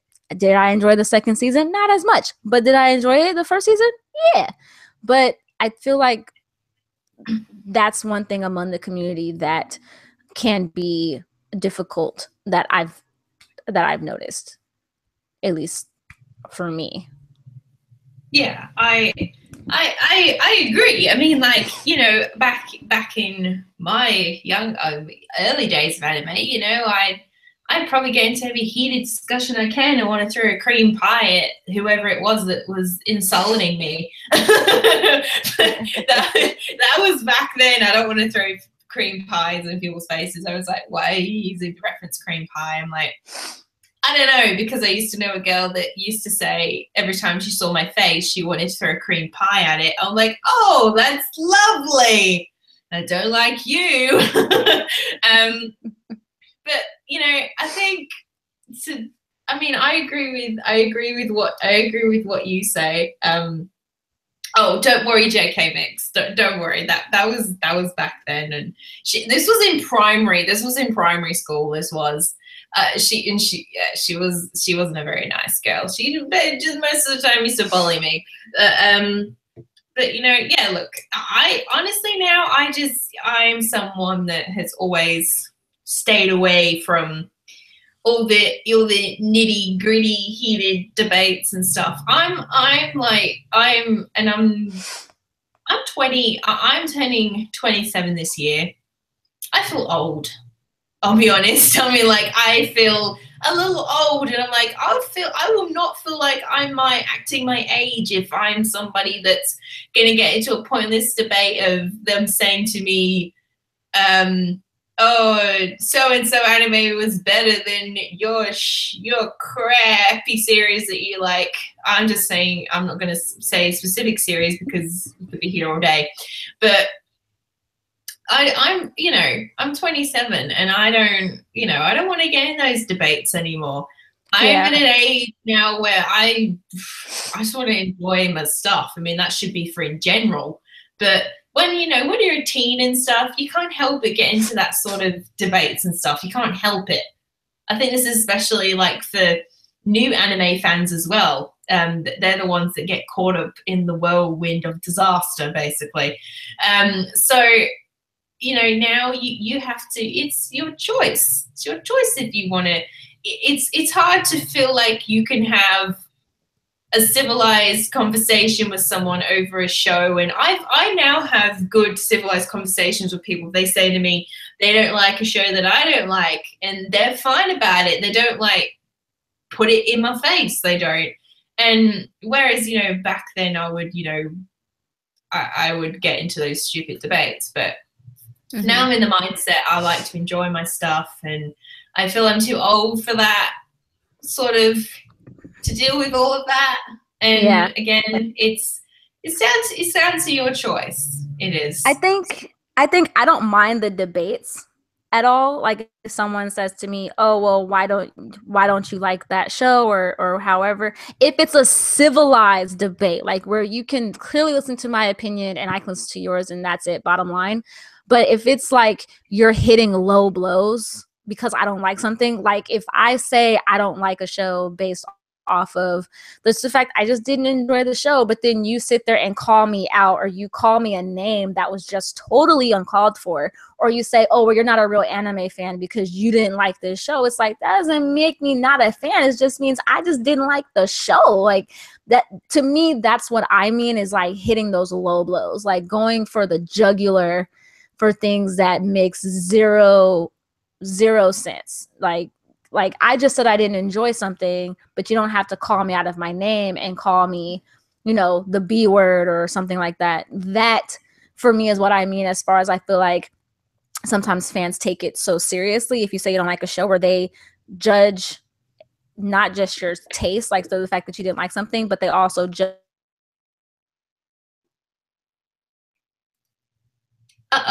We lost her. Don't worry, folks. This has happened before. Shay has completely cut out. That's all right. She probably will return like momentarily. I know she was on a roll talking about the topic she was.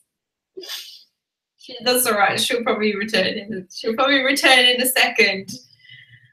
That's all right. This has happened many times before. I think I'll just interject on what she's saying, but you know, I've seen like a lot regarding the community that the most nastiest comments I've ever seen is, "Oh, you didn't like the anime that I like, so you can go die. You can go like die in a ditch." I've seen that like on YouTube, and when I'm scrolling through my WordPress, I've seen that. That is horrible. That's probably the most horriblest comment you can ever say. And I'm just like, so vicious. You have a question, Jig. Oh yes, GK Mix. Exactly where do both you encounter these anime debates? Is it online, or if so, Facebook, or is it amongst your friends? Okay, so actually it's a mixture of all of that. Mm-hmm. Oh, hello, Shay. You've returned. I've returned. I'm sorry. It's all right. Look, don't worry about it. Oh, technology problems. I was just saying about the nastiest comments I've seen regarding like debates and stuff. People saying, "Oh, you can go die in a ditch." Those are the worst I've seen. JK Mix asks a good question. Exactly where do both you encounter these anime debates?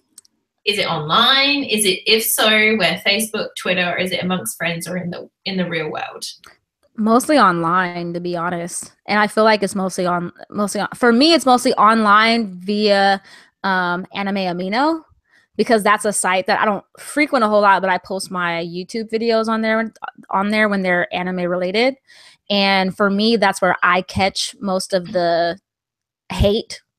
Bottom line is, most of the trolls is where I mostly get those comments from, where they're judging not the things that I say, but either how I look, or they're judging based off of the things that maybe I have said. That's where I get it mostly. And I feel like the reason why mostly I feel like a lot of us get them online is because people are a lot more bolder online to say the things that they want to say rather than in person. Just because online you don't have to have a facial presence, and you don't have to worry about like body language or tone, so you can just say what you want to say and just leave it out there. As far as in person, I've heard of people encountering things like this in person, but I feel like it's mostly if they catch it from someone in person, it's from someone they don't know, if that makes sense. Like if you're at a convention and someone overhears you talking about a show, that's the only time I've ever heard of someone frequenting it in person. I feel like if it's in person, for me, it's mostly someone that I already know, so we can get into that debate on a level that's a mature level rather than someone I don't know. Yeah, I agree. To answer your question, JK Mix, it is a mixture for me. I am a part of a Facebook group called Anime Dojo. It's actually run by Bob Samurai Anime Reviews on YouTube, and there is like a rule there. Oh, be trying to be civilized to each other, and it's most of the time it's not civilized in there. Twitter, oh my god, I see it everywhere amongst even some like blogger people. I know. I see it with a lot of YouTubers. It's everywhere on Twitter. And to say actually, saying you've seen it, saying you see it a lot online. But I've seen it a fair bit in the real world, even amongst close people with me. I'll use an example because I have loads of examples. One is when I was over my ex's house. We're not together anymore now, but I was over his house, and we were just. I remember I just got to his house, and there was his sister's friend that had just come to drop her off from work, and I got to talking with him. We all were talking together, and it was really nice at first, and then, but discussing about anime, and we were talking about, I think, shows like I think how we got into anime like Death Note and Dragon Ball Z, and he got very opinionative, and it takes a lot to kind of get under my skin. Depends what it's about, but he became very opinionated, and I said that I really enjoyed Death Note because he brought it up, and he's like, oh, Death Note, that piece of crap, and he said some other not nice words right in front of my boyfriend at the time and in front of his entire family, and I was just like, okay. And then we got into like all the seasonal stuff, and like where my partner said, oh, I don't watch all that seasonal anime and stuff, and he's like, well you kind of suck then, don't you? And I was like, huh? You just said that right in front of me, and oh my god, I felt like drowning his head in a toilet. I really did. That was probably the last time I ever dealt with that, which was last year actually. As for like other situations that have happened with like, yeah, previous people I've like met at cons, I've had someone totally like annihilate like one of my favorite shows when they asked me, oh, what was my favorite anime at the time, and I think I ended up saying, what did I end up saying? I think I ended up saying "Say I Love You" at the time, as a few years ago, and they just annihilated my like love of the show and just nitpicking everything they could. That, oh god, the romance is absolute shit, and oh no, Yamato and May, why should they be together? I mean, Yamato's just, you know, like a playboy, and they just annihilated in every way possible. And I said nothing about her show. All I said was, I thought Uchi Prince Summer. I've only just watched the first 3 episodes, but I'm kind of enjoying. I'm kind of getting into the show. That's what she asked for my opinion of the show, because she liked it so much, and this is at a convention. I was like, okay. So that's to answer your question. JK Mix is basically everywhere. It's basically everywhere. So, but look, as to like sort of like wrap up this little topic regarding anime community, it all comes down to everybody's choice, and you don't have to feel like you have to get into those debates if you don't want to. I mean, and try and find like, people who aren't like that, who try and annihilate over your show. And yeah, look, I'm sure like everybody will find their like clique of people that they feel they can talk to about anime without any of that silly controversy that you might deal with in other groups. But yeah, I'm sure everyone's got their own like little group of people they feel comfortable with talking about with anime and stuff. I do. I have a little group that I have several like groups of people I'm comfortable with talking about with anime and stuff. But now, so I don't run into like the situation I just talked about last year too much. But yeah, so I mean, is that how you would feel, Shay? To give advice to everybody, just stick with like your peeps, I would say. I would say if you do come across someone online that is saying something to you based off of something that you like, and they're talking to you bad about it, I say just ignore them. Half the time I don't say anything to the people that say stuff that are mean to me. Sometimes I will say something back. I'm gonna be honest, there are times where I have said stuff back just because of the fact that I didn't feel it's not like I need to explain myself. It's just that I didn't understand what they meant. Like, for example, when I had someone say to me on Anime Amino, come back when you're a real Anituber, and I commented back. Yeah, I commented back to them, and I was just like, hey, I'm not trying to be like anybody else. I produce my own content. I produce what I want, produce what I like, or create. Sorry, not produce. I create what I like. I create what I want to do, and I'm not trying to be like anybody else. Also, what exactly is an Anituber? I don't think there is such a thing. No, the only thing that I can't be is that the only thing I can't be is that I'm just a YouTuber. That's literally it. And he was just like, well, then make your, do your own thing, don't try to be like anybody else. It's like, I'm not trying to be like anybody else. I mean, yeah, I do see how other people do their things, and maybe sometimes I do say, oh yeah, I like how that works. Doesn't mean I'm copying it. Doesn't mean I'm trying to be like them. I'm just doing my own thing. So there are times where I have responded, especially when there's times I'm getting a lot of hate. But what I've noticed is that if you're someone that is, not even if you're someone that's just not prevalent, but the only thing that those people want who say something is they want your attention. So they want you to respond. It's kind of like when you're a kid in school and someone's bothering you. When you didn't give that person attention, what happens? Half the time, sometimes, not always, sometimes they back off. But if they're saying something to you that you feel is blatantly rude, either number one, block them, and so that they completely leave you alone. Or sometimes if you have people that always comment on like your Twitter or your Facebook and you say something and someone just says something way out of pocket, I've noticed that sometimes those people that always comment or always see your stuff will actually defend you and have your back. So I've had that happen several times where I've had someone say something blatantly rude to me on Anime Amino, and someone said, why are you saying this? Like, that's just really stupid. So yeah, bottom line, like somebody else wrote, is that just to ignore them, leave them alone, don't say anything. And even if you feel the need to comment, do it, especially if it's something that you feel passionate about. I say go ahead and comment, as long as you know when to walk away from it and not keep it an ongoing thing. Because I'm the type of person, I'm gonna be completely honest, if I'm on someone's Twitter or they Facebook and they're having an argument with someone, oh, give me the popcorn, because I'm about to read all these comments and I'm about to see what's going on. But I'm just being completely honest. That's me. If there's a Twitter war going on and people commenting back and forth like I'm gonna be the one sitting there reading it. I'm gonna be reading it. You're like a prowler in the shadows. I will.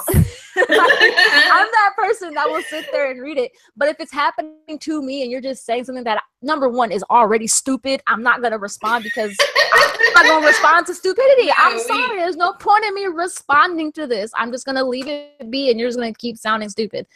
But if you're saying something that's blatantly rude and makes zero sense, then yes, I'm going to, especially if it's something about me. Like if it's like saying, come back when you're a real attitude bird. Yes, I responded to that because, number one, that whole term made zero sense. So I was just like, what do you mean? Like that, or to me, it's like this. If you do choose to respond back in a respectful way, because that throws them off. So if they say, I don't like your content, you can say, okay, that's fine, but you know what? Thanks for watching anyway, because in a way, you're in my head, I'm like this, you wasted 6 minutes of your life watching my content for some reason. So who really wasted their time? Because in reality, I got your views and you wasted 6 minutes. They're wasting precious life energy, people. Thank you. And if you decide to start an argument on my page, that's drawing more people to it. So in reality, you're helping me. Thank you. Like, that's like the best way to sum it up. Like, that's like you're watching my content, you don't even like. And you're helping my channel. You right. I mean, it's like someone going to the movies to see an actor that they do not like and watching the movie and then telling the actor, hey, your movie sucked. You were bad in it. That actor can then respond in with, but you paid to go see it. So who's the stupid one? Because you paid to see me in this movie. So I just got your money. I'm sorry. No, that's all right. Main fact to put down is don't mess with Shay. But someone's saying, oh no, Shay is feeding the trolls secretly. I'm not feeding the trolls. I don't know. I'm not feeding them. Jiro's a little mischievous kiddo. Yeah, he's like, you're feeding the trolls. I'm not feeding the trolls. I'm just saying, like, bottom line, if you're someone who goes online and you have a Twitter war with someone or a Facebook war, like even my own personal Facebook, I'll read the comments. I want to know what's going on. So I'm gonna read the comments. I will never respond with my own opinion unless it's something I'm passionate about. Then yes, maybe I will respond. But generally, I don't. I just read them. But if you're someone that's responding to me on my own opinion and I feel it needs to be addressed, then I'm gonna address it. But I'm not gonna call you out your name. I'm not gonna call, like, if you call me the B word, I'm not gonna call you it back, because number one, I don't know what you look like. But if you're someone that says to me, hey, you're ugly, get off of, something like that, then my general response is this, like, hey, you can say all you want, but your profile pictures of an avatar, so at least I have the guts and the balls to put myself out there online with what I actually look like. So honestly, I'm actually kind of brave to even do this, because obviously you're not brave enough to do it. That's bottom line is what I usually respond with, because I'm like this, hey, I'm bold to put myself out online, so it's for you to comment on my looks, that's perfectly fine, but you're the one that has an avatar of someone or something, so who's the brave one here, me or you? Because you can comment on my looks all you want, but I don't know what you look like. Seriously, I know, but it's funny imagining Shay reading all the Twitter drama with popcorn. Maybe I'll This is true. This is true. I I'll, mean, but I feel like everyone does this. Like, how? Okay, I'm honestly, I don't know how many people. There's 4 people still in the chat, but I'm sure many of people can agree with me that they've all done this. You know, if someone's having a Twitter war, or even just in public, if you see 2 people arguing in public, you don't watch. Maybe not eat popcorn, but you don't be like, "Ooh, what's going on?" Like, that's me. And I think the whole thing is you just want to know what's going to happen. So I'm honestly probably not the only one that has done this, where, you know, if someone posts something on Facebook that's like a huge controversial topic, they might sit there and read the comments.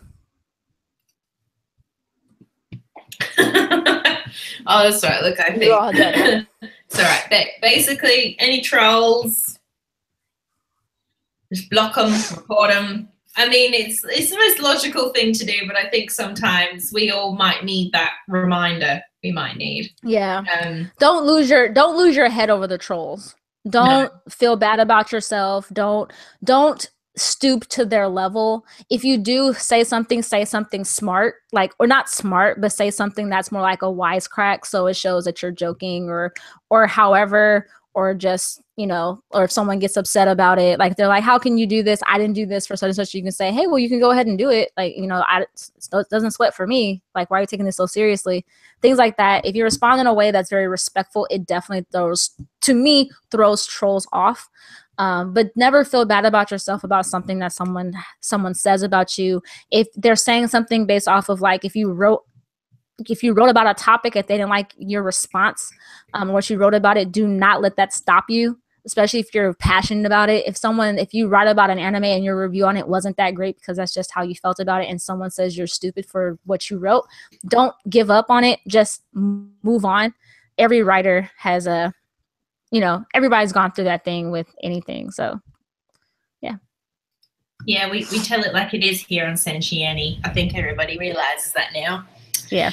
We tell it like it how it is.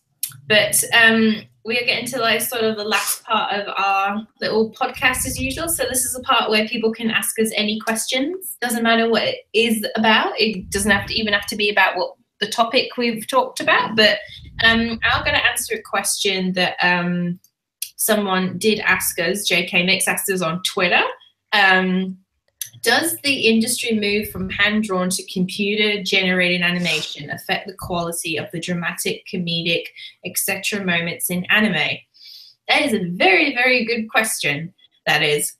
And honestly, the first thing that comes to my mind regarding this question is with hand-drawn or computer-generated animation affect the quality. This makes me think of a series called His and Her Circumstances, and it is a 1996 or 1990 was one of the two. It was made, and it was produced by Gainax and in production with another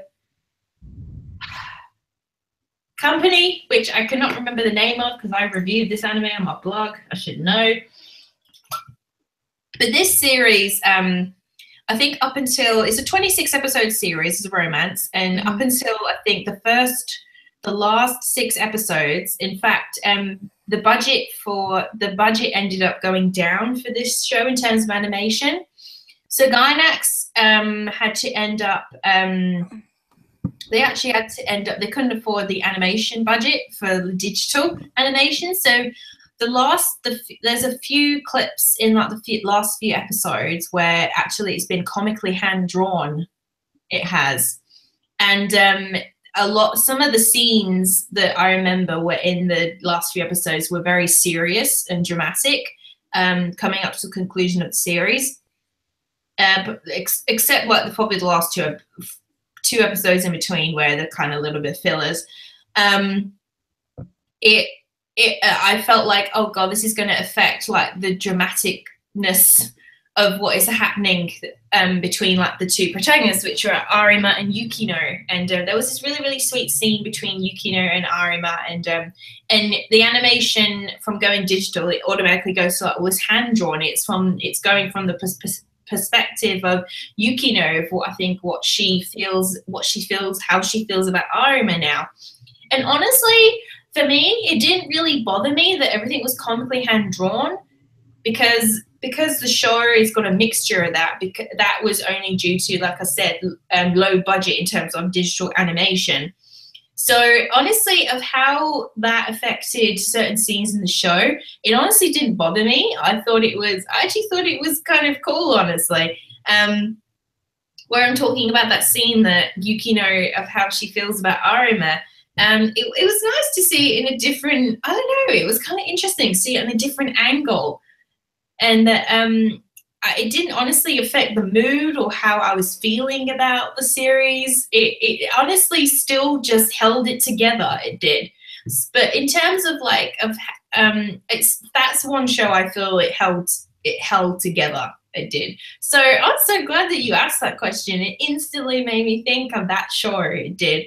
But I think it just depends on the series, as best I can answer this question, honestly. I mean, I'm not always something has to be gloriously animated, like we know, like Kyo Annie, for example. We know their animation is just, oh my God, like out of this world. Not everything always has to have the best animation. It's not always like about the best animation, but it's like a hit or miss. You know, animation does affect like the dramaticness. Like I'll say, for example, like A Silent Voice, which I went and watched earlier this year, that was produced by Kyo Annie. The animation really, really did heighten the whole atmosphere of the show, and because this was taking on some very, very deep themes, and one of the themes was actually kind of suicide in this show, movie / manga. And the animation really did heighten that mood and not make everything feel so like heavy, as we know Kyo Annie. So I didn't feel like while watching the movie that everything was kept bright, visually appealing, engaging, and this show taking on so many heavy themes. I didn't feel like that heaviness was weighing down on me. I'm like, oh my God, this is going to be depressing. I didn't think that at all. I was still so excited about the whole movie, and it was a great experience. So I hope that best answers your question. I hope. Shay, sorry, you can go now. I think also that it doesn't. I don't think that how a show is visually done will affect the seriousness of it. I think bottom line, to me, it's the writing. If the writing's not good, I don't care how great you make a show look, it's not going to make the show any better. And I think that even if Silent Voice had been done differently, the writing in that show is amazing. And as someone who's read the manga, I haven't seen the movie, I've read the manga though. It's utterly amazing. And the writing though is really good. And I think that for me is bottom line. Is, to me, if the writing isn't good, the show's not going to be good, no matter how great visually you make it look. Because how many of us have seen shows that fell flat that we hated, but visually the show looked good? And the same for shows that might look terrible, but they're so good, but they don't look that great. Yeah, I agree. But like I said, I think it's a hit or miss. I do think it's a hit or miss. I agree, like with A Silent Voice, yes, the manga's got some incredible writing in there. I remember stuck in the manga. I binged the whole thing within like 5 hours. But at the same time, I know you've not seen the movie yet, have you, Shay? Have I seen the movie yet? No, I don't think you've seen it yet. Have you? No, it hasn't came out. No, it hasn't came out in the States yet, so they don't. It's not available. Did you know it is? Did you know it is? Because they announced it. It is available. It wasn't available just yet. No, I know. I mean, like, I know it's coming to cinemas for you. I know now it is. Yeah. Yeah. I mean, yeah, like I said, like there are certain bits in A Silent Voice they missed out of the story, because, you know, it is still a 2-hour movie. It is.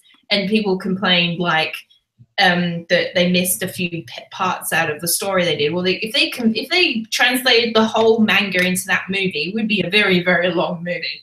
But in terms of how KyoAni handled it, they did so well, and I am glad that KyoAni got to produce this movie or produce this manga into a movie. And I don't know, maybe you'll change your mind. Maybe, I mean, yeah, the animation is absolutely fantastic. It is in this movie, and like I said, for me, I knew what was going to happen and everything, but in terms of how, like, you know, how I know you've read the manga, you know, how it handles some heavy. It does handle some heavy themes. It does. Mm-hmm. And even in those really like peak times, from Shoya and Shoko's perspective, especially one particular bit with Shoko. I won't spoil it for anybody that's not read the manga or seen the movie. The animation while watching the movie, I thought it made the atmosphere it did make me feel sad when I'm watching the scene, but at the same time, I did feel the animation played a very vital perspective when you're watching that sort of kind of sad scene. And it didn't make me feel like too sad. It didn't. And the animation, of course, throughout the whole movie was just, you know, like I said, bright, visually engaging, and there was just this really nice flow during the movie, as best as I can describe it. I mean, animation is I've never been too fussed with like animation and stuff. I know I keep going on about KyoAni, who doesn't, but I do feel like, yeah, to answer JK Mix's question, it's a hit or miss. Yeah, I believe it is. I think for me, as someone that is not very artistic in the sense as of drawing is concerned, I've never been one that's hugely big on like visual anything. So like, for example, like if you watch any of my reviews on anime, I very rarely talk about visually how a show looks unless they do something that makes it to where there's a huge understanding.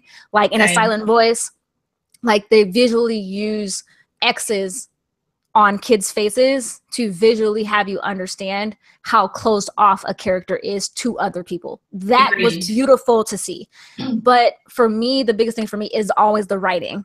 How good is the plot of the show? How well do they end it? If there is a conclusion, do I like the ending? Those are the biggest things that I look at, because number one, I want to see if I can relate to the show at all, and if I can, then to me that makes it even deeper of a meaning for me. But for me, bottom line has always been the writing. Visually, I've never looked at visually what a show looks like, because I've seen shows that have really ugly animation, but I still love it. Like Shin-Chan. Shin-Chan has the ugliest animation I have ever seen, but it's the funniest show I've ever watched, and I love that show so much. Visually, yes, it's not the greatest looking show, but it has such funny things in that show that I don't even care. I barely notice that they're crudely drawn, but that's what also gives it its appeal. But that for me is what it is. So for me, I don't care what it looks like as long as the plot is good or sounds good. I feel like the only time visually I don't like something is if it's so visually strange looking, like for if they got like I'm watching Hunter x Hunter right now, and I've noticed one of the characters had a very, very strange nose. It looked like someone had stuck it on. Yeah. Or like for me, like someone just commented ping pong the animation. That for me is like a show that visually was just so strange for me to watch that I couldn't watch the show because the animation was weird. But I don't really know what the whole show is about, but I happened to come across it on TV, and the animation was like blew my mind. I was like, I can't watch this. Or like for the show that many people really liked was RWBY. It's on Netflix, and I remember people were like, hey, watch this show, I think it's good. And I went on Netflix and tried to watch the first season, and I couldn't watch it. And everyone was like, well, why couldn't you watch it? I was like, visually, I just can't watch this show because I couldn't get past how it was drawn or how it was animated for me to actually pay attention to what was going on. I think that's the big issue for me, is it visually is to the point where I'm so distracted by what I'm seeing that I can't pay attention to the writing. That means I don't need to watch this show. That means there's something wrong. Look, that's fine. I mean, but I understand what you mean with His and Her Circumstances. I've seen His and Her Circumstances, and there were parts of the show that was done like in black and white pencil with like sticks, and it threw me off. Because I went through a good way half of the series with it all very beautifully done, and then it switched halfway through, and me going, excuse my language, but I went, what the hell happened? Like, I was blown off. And it got to the point where I couldn't really watch the show. For like, when it first happened, I didn't understand it, because I was like, what the hell just happened? I'm like, did I buy the wrong DVD? Did I get screwed? Was this not real? Did someone like make this up? Did they like give me half truths and was like, well, we gotta give them the rest of the show. Let's put them on popsicle sticks and have them walk across the screen. That threw me off. I'm not gonna lie. That threw me off. But that's the only time, to me, if it's visually, it's very distracting, and I can't get to the root of the show, I can't watch it. That's fine. Look, I didn't know you had watched His and Her Circumstances. I did. I watched it when I was in college. I was exactly the same. I was like, did something happen here? But when I did some research, it was due to anime low production, that they couldn't continue with the digital animation, so they had to do hand-drawn and people on popsicle sticks, as Shay describes. So that is best to answer that question. Me and Shay on the opposite end of the spectrum on that question. It's interesting. Okay, so we've got a couple more questions. I know there aren't too many people here now watching. That's all right. It's probably late for everybody else. Anime Atlas asks, what anime show are you currently watching at the moment? You can go first, Shay, if you like. Oh, sure. No problem. Mine's pretty easy. I talked about it before. I'm currently watching My Hero Academia. I finished the first season. I'm going to start the second season either tomorrow or Monday. So far, I'm liking it. I am watching it dubbed. I am not watching it subtitled, because I'm watching it in the mornings while getting ready for work. And at 5 a.m. in the morning, last thing I want to do is read. I just want to listen. Bottom line. So don't judge me because I'm watching it dubbed.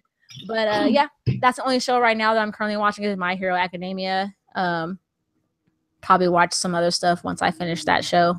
But that's it. Yeah, like I said, I'm gonna get around to that My Hero Academia. I know season 2 I've been hearing is like out of this world. In terms of watching, it's been very slow on my end, actually. Probably the last 2 weeks it's been really slow. Currently right now I was watching a few spring season. I have Sakura's Quest on the go at the moment. I'm not caught up with that since like episode 5. So I'm like so behind on that. I was watching Grimrock Zero. That's like old news now. It's like old news because the new season's come. I got to finish that. As in terms of other things that aren't seasonal, I'm watching a couple of shows with a friend. I'm watching Achikochi, which is a comedy. About she's not like a cat girl, but it's like this slice of life comedy about this certain group of individuals in school, and it's a really, really stupid show, basically. It's really, really funny. It's only like 13 episodes long. It's all about this one girl who's trying to tell this boy that she really likes him, and she appears to have cat ears, but she's not actually really got cat ears, but I just keep calling her a cat girl anyway. So it's all rolled around that and all these attempts that she tries to make, and she's like so shy, and all her friends are doing all stupid stuff in the background. It's freaking hilarious. So that's funny. I'm also currently, many might know, I'm watching Hunter x Hunter 2011. I made a grand announcement like a few months ago that I was going to start watching it. Well, I don't think it was a few months ago, actually. I think it was like 2 or 3 months ago. I'm currently on episode 73, 74. Now, this has been a slow process. Originally, I was watching this on my own, but then I ended up watching it with a friend from episode 33, because that's where they were up to. And I made a couple of vlogs talking about Hunter x Hunter. I was doing episode vlogs, and the next one I was going to do was a live stream with them talking about where we were up to now. So we've got to plan that. So Hunter x Hunter has been very interesting. It's been a long time since I watched a shonen. The last shonen I watched was Full Metal Alchemist, the original series. I've not seen Brotherhood. Don't get on my case about Brotherhood. I know. Yeah, Hunter x Hunter is interesting. Me and my friends still get freaked out by Hisoka every time he makes an appearance. I can't wait to see what else is going to happen, honestly. I'll say, like, right now, I'm kind of struggling with the greed arc right now, the Greed Island arc, when Gon and Killua and the others are in the game. That has been kind of a little confusing to follow at times, but I've got to probably go back and rewatch some of it. But I keep getting told the Chimera arc is the arc to definitely be like hyped up for and everything. So I'm excited for that. And in terms of anything else, I was actually going to start Lucky Star actually today. Yay! Yeah, I was gonna watch the first probably 3 or 5 episodes, because You're gonna love it. I know, everyone keeps telling me. I put up a poll on my Twitter actually, of people helping me decide what I should start off with, because I've got a bunch of old anime I want to start, and I wanted to start some this weekend. I've not even started any, and look what won the poll. It was Lucky Star. So I'm going to be watching that kind of slowly as I go for something in between. So I could be starting a million other things, but that's kind of what I'm watching right now, because I'm watching a bunch of other things that aren't anime. It's important people watch stuff that's not always anime. Otherwise you will feel like you'll get burnt out. Yes. You will. All right. So we have the last question, if nobody else has any questions. This is from Jiro. Do you think there is a way too many anime shows out of this season, like they should have some of these shows for the next season? If you had a choice, which would you delay a season? Okay. So this requires me to actually go look up the summer season now. You might have to do the same, Shay. I don't pay attention. Yeah. Let's see.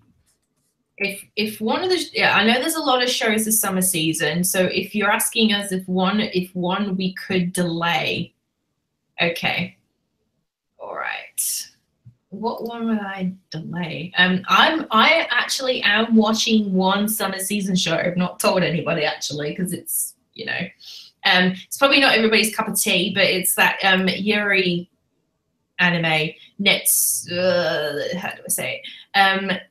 Netsu Zuo Trap. It's like an anime short. It's like 9 minutes long. Oh yeah, I actually have watched the first. That reminds me. I actually have watched the first episode of Our Hoa Girl. That hilarious comedy. I actually watched that with a friend. That was absolutely hilarious. I keep forgetting the shows I'm watching. Okay, what would I delay? I'm looking through because there's so many shows. See, there was some shows I put down here that I was gonna watch, wasn't I?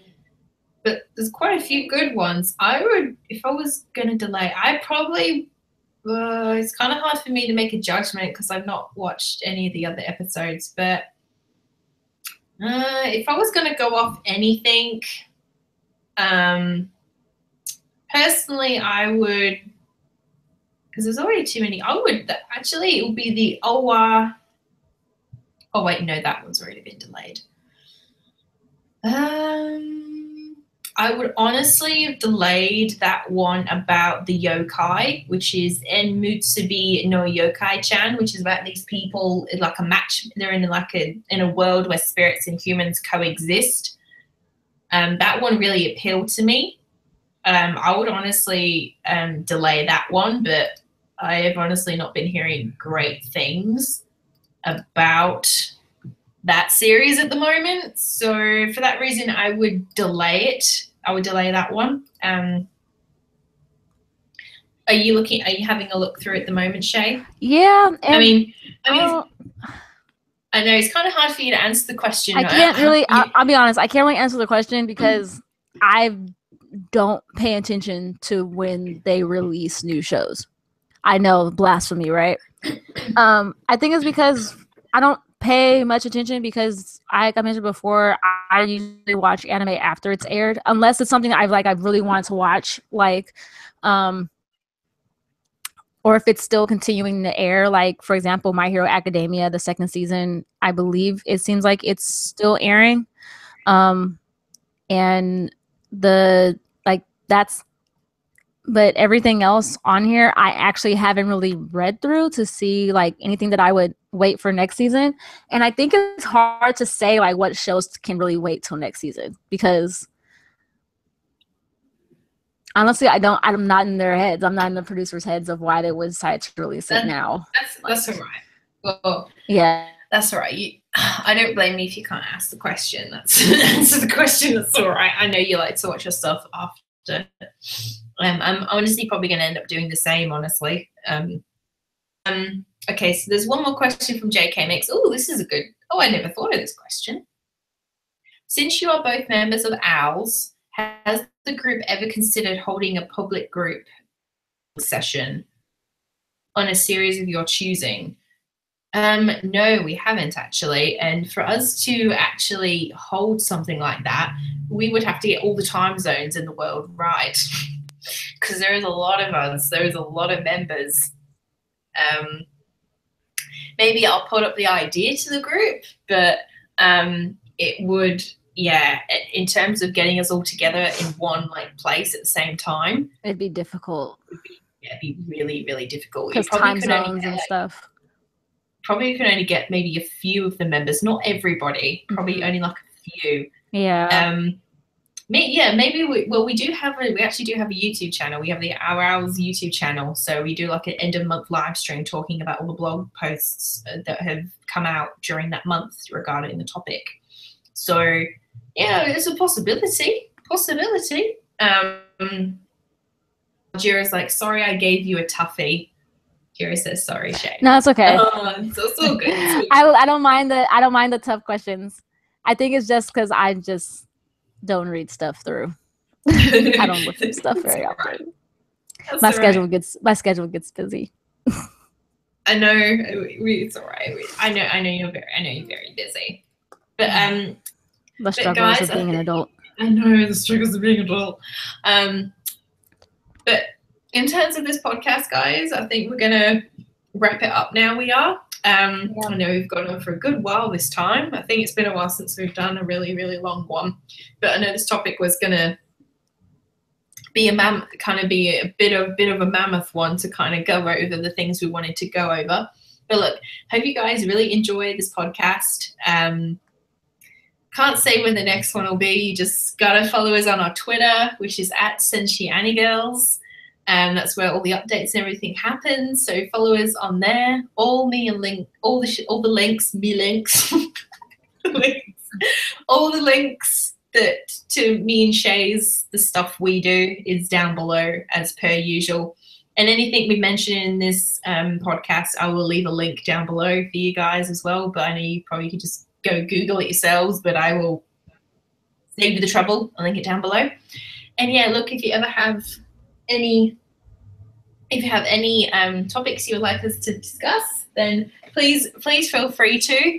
You could always tweet us it, or you can always leave it down below. Me and Shay have been tossing up ideas lately of mixing it up with what we do on here. So you guys may look forward to different things. We have considered the idea of dedicating maybe a whole podcast episode on a series that we actually have seen. So maybe we have been tossing up the idea of doing one on Sailor Moon. So that would be really good. I know Shay would love that. I know you'd love that, Shay, wouldn't you? Yes. Yes, I know some people might not like that, but we've been tossing up the idea of dedicating a whole podcast episode to like a series that we've seen. So yeah, look, all the things to talk about for future reference of future podcast episodes. So with that, guys, Senshi Annie Girls, we are out. We'll see you next time. Bye. Bye.